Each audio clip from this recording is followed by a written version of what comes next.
श्री शिवाय नमस्तु भयम। दोस्तों, जैसा कि आप सभी लोग जानते हैं कि 8 मार्च 2026 यानी रविवार को पड़ रही है चैत्र महीने की पंचमी तिथि। और दोस्तों, ये वो तिथि है जो चैत्र महीने में पड़ने वाली सबसे बड़ी तिथि है, क्योंकि ये रविवार के दिन पड़ रही है, जो बहुत ही खास है।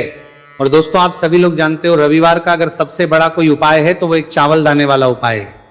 तो दोस्तों, इस रविवार पंचमी तिथि के दिन आप लोगों को इस वाले उपाय को जरूर करना है।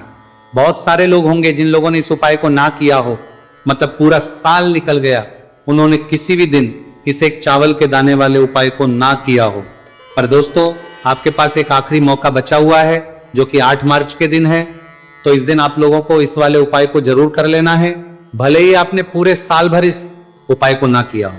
पर अगर आपने इस चैत्र महीने के पंचमी तिथि के दिन अगर इस वाले उपाय को कर लिया तो आपको इस उपाय को करने का वो फल मिले जिसकी आपने कभी कल्पना भी नहीं करी होगी।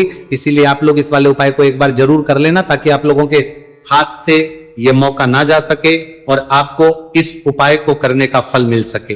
दोस्तों, यह उपाय पंडित जी ने अपनी अभी की ही शिव महापुराण की कथा में बताया है, जिस उपाय को आज हम आपको बहुत अच्छे से समझाने वाले हैं। इस वीडियो को देखने के बाद, इस उपाय को समझने के वाले हैं, लिए आपको कोई और वीडियो को देखने की जरूरत नहीं पड़ेगी। तो चलिए दोस्तों, उपाय को शुरू करते हैं। देखिए, ये चैत्र महीने के रविवार के दिन ये इतना खास होता है, इतना महत्वपूर्ण होता है, देखा गया है। कभी कभी बड़े बड़े पूजा पाठ अनुष्ठान से जो मनोकामना पूर्ण नहीं होते, वो चैत्र महीने के रविवार के दिन एक छोटे से उपाय करने से ही आपकी मनोकामना पूर्ण हो जाती है। और बहुत सारे लोगों ने इस उपाय को किया भी है और उनको इस उपाय को करने का फल भी जरूर मिला है। अगर आप लोग भी इस उपाय को करना चाहते हैं तो आप इस उपाय को पहले अच्छे से समझ लेना, सुन लेना, उसके बाद करना, आपको इस उपाय का फल जरूर मिलेगा। और इस उपाय को कर लेने से आपके घर में चाहे किसी भी प्रकार की दुहक और समस्या क्यों ना चल रही हो, आपको उसका कारण भी नहीं पता है कि भाई ये समस्या किस कारण से चल रही है। उसका कुछ भी कारण हो सकता है, जैसे पितृदोष हो सकता है या किसी भी तरह का मंगल दोष भी हो सकता है। तो इस दिन आप लोगों को ये वाला उपाय कर लेना है। ये एक ऐसा उपाय जिस उपाय को अगर किसी विशेष दिन पर किया जाए तो भाई उस विशेष दिन का जो है वह तो हमें मिलता ही मिलता है, पर हमने उस दिन पर इस एक चावल दाने वाले उपाय को किया है तो हमें उससे भी बड़ा फल मिलता है, और फल बहुत जल्दी मिलता है, क्योंकि आप इस उपाय को बहुत ही बड़े और विशेष दिन पर कर रहे हो।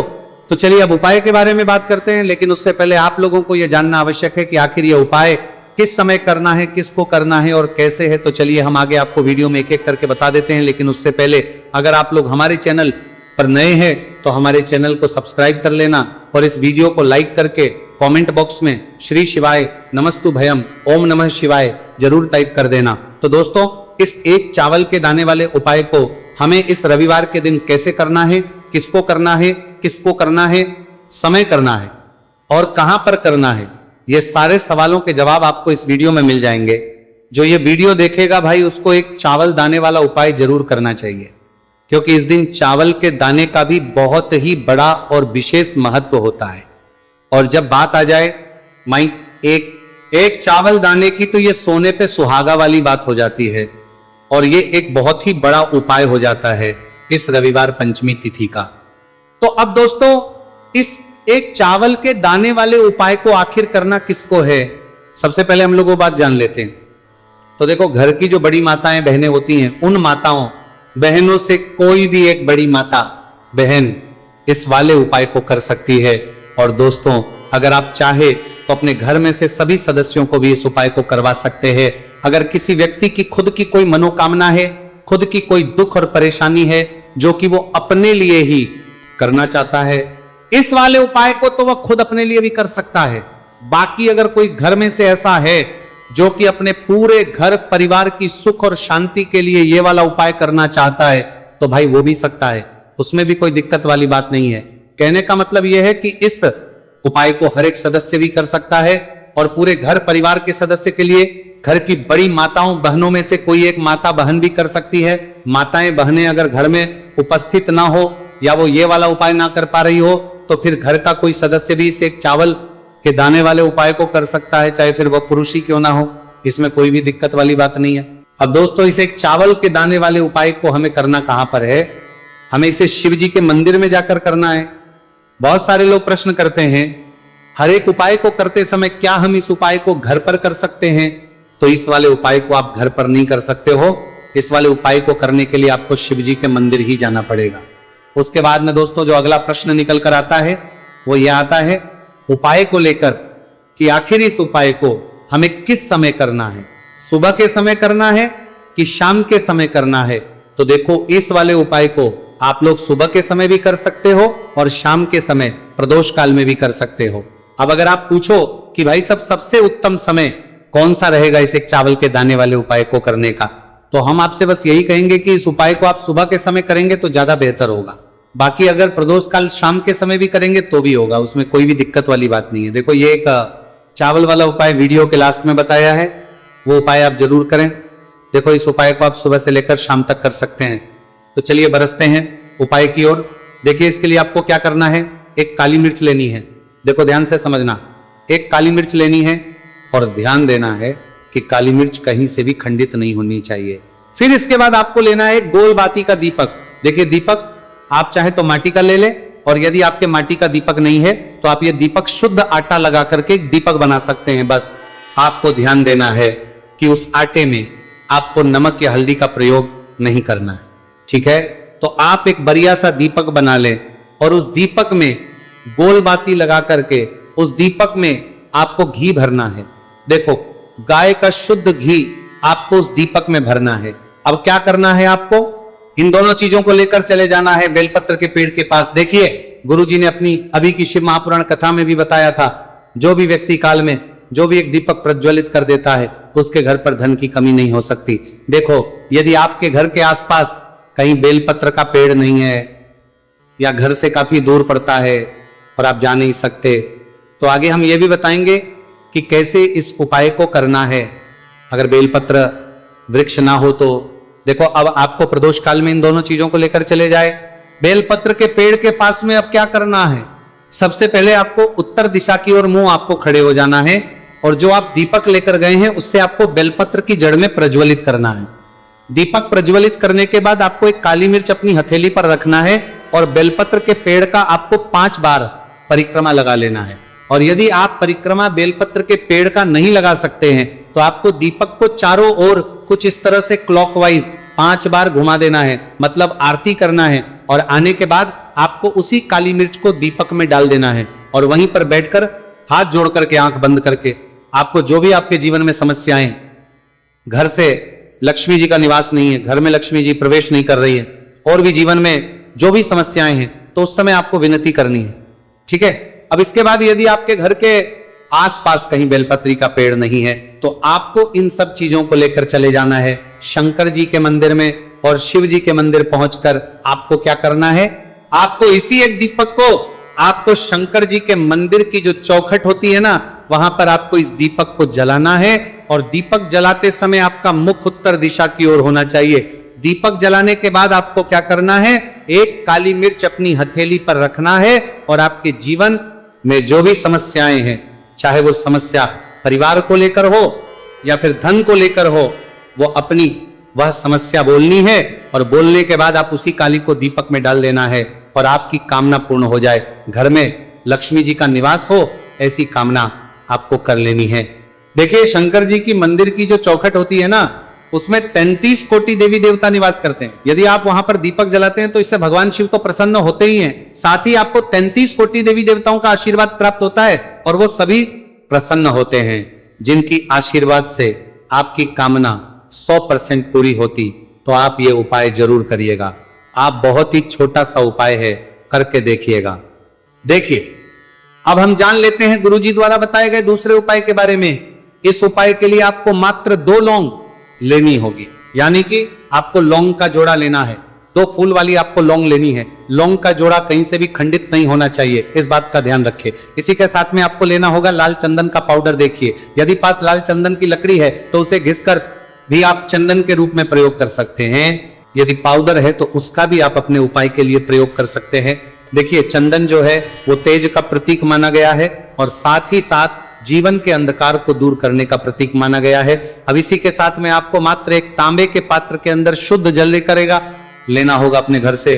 अब दोस्तों ये तीनों सामग्री लेकर के सीधे आपको पहुंच जाना होगा भगवान शिव के मंदिर में। देखिए इसी के साथ में आपको एक गोल बाती का दीपक भी लेना होगा। दीपक आप मिट्टी का भी ले सकते हैं, शुद्ध घाटा मड़कर उसका भी तैयार कर सकते हैं, और दीपक में आपको शुद्ध घी का प्रयोग करना है। लेकिन जैसे ही आप इन सभी सामग्रियों को मंदिर में लेकर के पहुंचेंगे, मंदिर में जैसे ही आप चौखट के वहां पर पहुंचेंगे तो मंदिर की चौखट के सीधे तरफ आप जो अपने साथ एक गोलबाती का दीपक लेकर के आए हैं उसे आपको सबसे प्रज्वलित कर देना है। यानी कि जैसे ही आप मंदिर की चौखट के वहां पर प्रवेश करते हैं तो उसके सीधे तरफ आपको ये गोल बाती का दीपक प्रज्वलित कर देना है।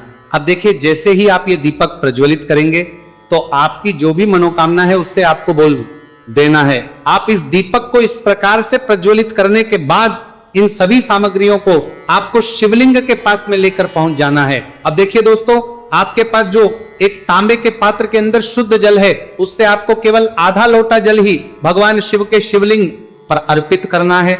आधा लोटा जल आपको उसी पत्र के अंदर बचा लेना है। अब दोस्तों, आपके पास जो 2 लौंग है यानी कि लोक का जोड़ा है, उससे आपको अपना नाम और अपने गोत्र को बोलते हुए आपकी जो भी समस्या चल रही है, आपके जीवन में जो भी परेशानी उत्पन्न हो रही है, उन्हें आपको बोल देना है। और ये जो लौंग का जोड़ा है इसे आपको भगवान शिव के शिवलिंग पर अर्पित कर देना है। जैसे आप ये 2 लौंग शिवलिंग पर चढ़ाएंगे तो अपना हाथ जो है वहां पर आपको रखना है और महादेव से आपको प्रार्थना करनी है कि मेरे जीवन की ये जो परेशानियां हैं ये सभी दूर हो जाए। यानी कि आपके जीवन में धन की संबंधित परेशानी चल रही है, कर्ज की समस्या चल रही है, बच्चों का पढ़ाई लिखाई में मन नहीं लग पा रहा है, घर के जो आर्थिक संकट है वह सभी दूर हो, व्यापार आपका ढंग से नहीं चल पा रहा है, घर में रोग की स्थिति हुई है, यानी कि जिस भी प्रकार की आपकी समस्याएं हैं उसे आपको महादेव से बोल देना है और महादेव से इन सभी समस्याओं को दूर करने के लिए आपको प्रार्थना कर लेनी है।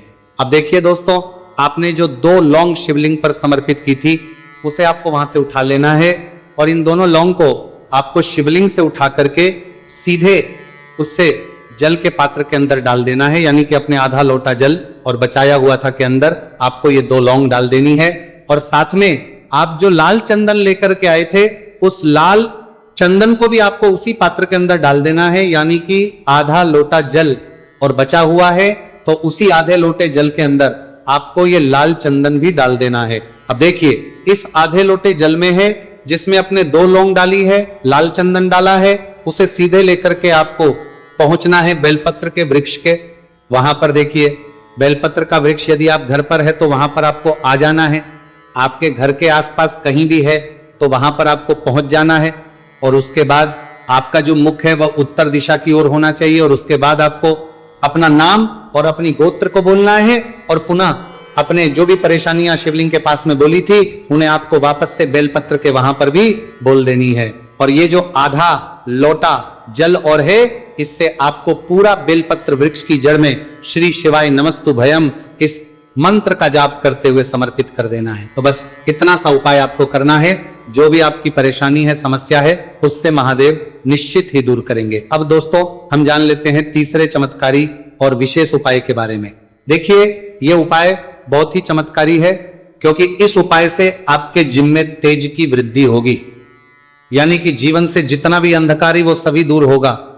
तो इस उपाय के लिए आपको मात्र एक गुड़ का टुकड़ा लेना है। गुड़ का टुकड़ा आपके जीवन में तेज की वृद्धि करता है और साथ ही साथ आपके जीवन से जो अंधकार है उसे दूर करता है।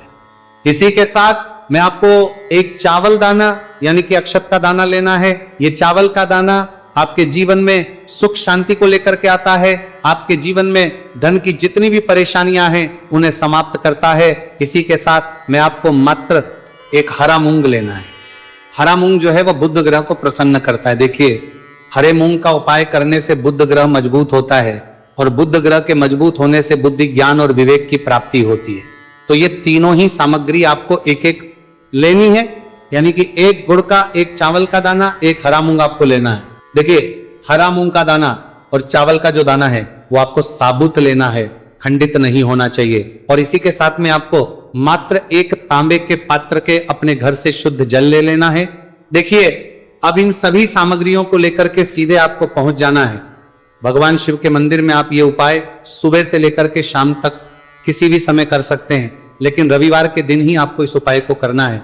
तो सबसे पहले तो ये जो एक गुड़ का टुकड़ा है, एक चावल का दाना है और एक हरा मूंग का दाना है, उन तीनों को आपको उस जल के पात्र के अंदर डाल देना है। लेकिन ये जो उपाय है आपके जीवन की सारी परेशानियों को दूर करने के लिए होता है, लेकिन विशेष मनोकामना तीनों सामग्रियों से ही आपकी परिपूर्ण हो जाती है। देखिए, यदि आपके जीवन तेज होगा तो सभी आपसे वार्तालाप करेंगे, सभी आपसे बात करेंगे और आपका जो मान सम्मान है वो बढ़ता है। और चावल का जो दाना है वह धन में वृद्धि करता है, मन की शांति के लिए होता है। और हरा मूंग जो है वह बुद्धि, ज्ञान और विवेक की प्राप्ति के लिए होता है। अब देखिए, ये जो एक पात्र है, इससे आपको भगवान शिव के शिवलिंग पर धीरे धीरे अर्पित कर देना है। श्री शिवाय नमस्तु भयम इस मंत्र का जाप करते हुए और तुमरुकेश्वर महादेव का मन में स्मरण करते हुए। लेकिन तुमरुकेश्वर महादेव का स्मरण करने से यह जो उपाय है और अधिक प्रभावशाली हो जाता है। तो तुमरुकेश्वर महादेव का स्मरण करते हुए यह उपाय करने से आपके जीवन में जो भी अशांति है वह सभी दूर हो जाएगी। तो इस प्रकार आपको ये सुंदर सा उपाय कर लेना है। इसके बाद बात करते तीसरे उपाय की। देखो, ये उपाय बहुत ही अचूक उपाय है जो आपको करना है। देखो, इस उपाय के लिए आपको 2 दीपक लेने हैं। देखो, दोनों दीपक आपको मिट्टी के दीपक लेने हैं। उसके बाद आपको दोनों दीपक को प्रज्वलित करने के लिए आपको लंबी बात ही लेनी है। और ये दीपक घी और सरसों के तेल से दीपक प्रज्वलित करने हैं। ये सब लेने के बाद आपको लेना है कटोरी में कच्चा दूध थोड़ा सा लेना है। उसके बाद आपको लेना है एक लोटा जल। देखो, गुरु इस उपाय के लिए बताया है कि यह उपाय आपको प्रदोष काल में करना है। कहते हैं कि बेलपत्र के वृक्ष में प्रदोष काल के समय में महादेव वास करते हैं। उस समय हम कोई भी उपाय करते हैं तो उसका फल हमें अवश्य मिलता है। देखो, अब ये सब सामग्री लेकर आपको प्रदोष काल में चले जाना है बेलपत्र के वृक्ष के वहां पर। देखो, वहां पहुंच जाने के बाद आपको सबसे पहले बेलपत्र की जड़ में सबसे पहले वो दूध जो आप लाए हैं उसे समर्पित है। उसके बाद आपको जो एक लोटा जल जो आप लाए हैं वो आपको धीरे धीरे बेलपत्र की जड़ में समर्पित कर देना है। उसके बाद आप जो दीपक लाए हो, दोनों दीपक को आपको बेलपत्र की जड़ बेलपत्र की तरफ मुंह करके बाती का आपको एक दीपक घी का और एक दीपक तेल का प्रज्वलित कर देना है। और आपकी जो भी मनोकामनाएं हैं वो महादेव को बोलना है। देखो, गुरुजी ने कहा रविवार के दिन पर बेलपत्र की जड़ में दीपक प्रज्वलित कर देता महादेव उसकी सभी मनोकामना पूरी कर देते हैं। देखिए दोस्तों, आज के इस वीडियो में हमने आपको रविवार के दिन किए जाने वाले 3 बहुत ही सुंदर से उपाय बताए हैं। जो भी आपके लिए उचित है, सरल है, उसे आप कर सकते हैं। यदि उपाय से जुड़ा किसी भी प्रकार का सवाल है तो कमेंट में पूछ लें।